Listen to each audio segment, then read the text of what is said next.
মা কাকে বলে? জোরে বলেন সুবহানাল্লাহ। বাবুই পাখির বাসা আপনি দেখবেন সেখানে দুইটা দরজা থাকে।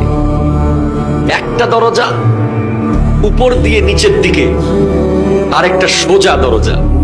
সোজা দরজার মধ্যে কোনো বাচ্চা ডিম থাকে না, আর উপর থেকে একটা লুকায়িত দরজা আছে যেটা দিয়ে বাচ্চার ডিম থাকে।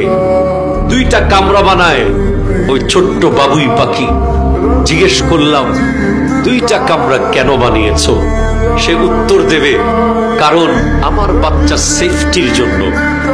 কারণ এই বাবুই পাখিকে দুইটা কামরা বানাতে বহুবার তার ঠোঁট ইউজ করতে হয়েছে, বিভিন্ন জায়গায় খড়কুটো আনতে হয়েছে।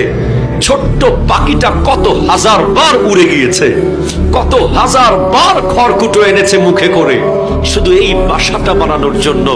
সেই বাসাটা যদি একটা কামরার বানাতে হতো তাহলে তাকে অনেক কম কষ্ট করতে হতো, কিন্তু দুইটা কামরা মনের মাধুরী মিশিয়ে ইঞ্জিনিয়ারের মাথায় আসবে না এই প্ল্যান, কিন্তু মায়ের মাথায় চলে আসে সন্তানের জন্য। ঠিক কিনা?